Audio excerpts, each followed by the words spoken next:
वो दिन जो आरती की जिंदगी के सबसे खूबसूरत बनने वाला था वही बना उसका सबसे खतरनाक। एक तरफ बंदूक उठी आरती पर और दूसरी तरफ वेद ने चंद्रभान का कॉलर पकड़ लिया। लेकिन कहानी ने करवट ली जब अचानक लौटा युवराज और बोला, अब बाप की हिफाजत मैं करूंगा, और पकड़ लिया वेद का हाथ। फिर जो हुआ उसे देख सबके होश उड़ गए। तभी वहाँ आया अभय। उसकी नजरें सीधे आरती पर टिक गईं, जैसे कोई पुराना राज फिर से जग उठा हो। अब क्या अभय सच में आरती को अंजलि समझ बैठा है? अगर हाँ तो क्या आरती का सच बाहर आएगा या फिर होगा कुछ और ही? जानिए। सभी सवालों के जवाब मिलेंगे इस वीडियो में। वीडियो को एंड तक जरूर देखना। एपिसोड की शुरुआत होती है आरती वेद से पूछती है, क्या तुम मुझे अपनी माँ की तस्वीर दिखा सकते हो? मैंने उसके बारे में बहुत सुना है। वेद मुस्कुराकर हामी बढ़ता है और अपनी माँ की तस्वीर आरती को दिखाता है। उधर घर में पद्मा कली से कहती है कि वो उदय और उसके परिवार को चाय परोसे। पहले तो कली मना करती है लेकिन पद्मा के जोर देने से मान जाती है। दोस्तों, जिससे कली अपनी जान बचा के भागी थी अब जाएगी उसके सामने। अब होगा कुछ ऐसा जिसे देख आपके पैरों तले जमीन खिसक जाएगी। उदय गणेश से कहता है कि अब वो लोग चलते हैं क्योंकि उन्हें कुछ खरीदारी करनी है। गणेश उन्हें रुकने को कहता है लेकिन प्रताप कहता है कि वे फिर किसी और दिन आएंगे। वे लोग वहाँ से चले जाते हैं। कली को पता नहीं चलता कि राजवंशी परिवार जा चुका है। गणेश कहता है आरती कितनी भाग्यशाली है जो उसे राजवंशी परिवार जाने का अवसर मिला है। अब गणेश को कौन बताए कि आरती की जिंदगी बनने के बजाय बिगड़ने वाली है। उधर कैफे में अभय का बिजनेस पार्टनर वेद और आरती को बाहर निकालते हुए देखता है और इशारा करता है। अभय आरती को देखता है और सोचता है कि उसने इससे पहले कभी नहीं देखा है।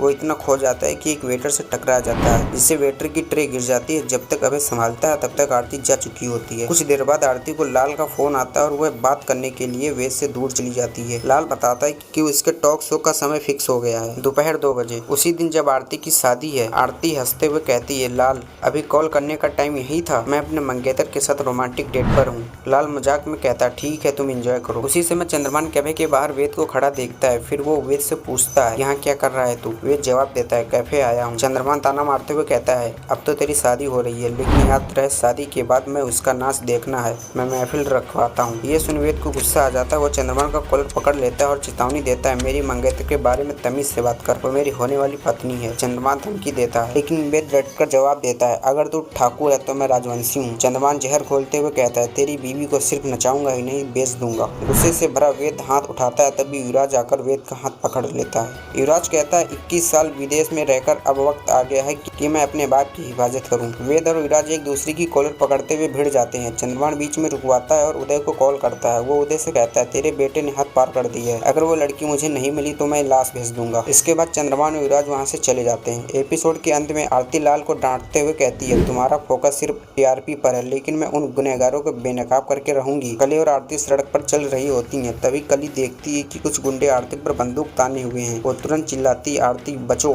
आरती गोली से बचकर तुरंत उन गुंडों से ही खुद भिड़ जाती है। उधर वेद कहता है, मैं तुम्हारे पास आना चाहता हूँ। आरती जवाब देती है, तो आओ वेद, बारात लेकर मुझे लेने आओ। आरती पर चली गोली। वेद ने थामा उसका हाथ लेकिन युवराज की वापसी ने खेल ही बदल दिया। अब अभय भी समझ बैठा है आरती को अंजलि और चंद्रभान ने दे दी है जान से मारने की धमकी। कि आरती का सच सामने आएगा या वेद की बारात से पहले उठेगा कोई बड़ा तूफान? यानी कल की धमाकेदार एपिसोड में टीवी एक्सप्रेस पर। धन्यवाद दोस्तों।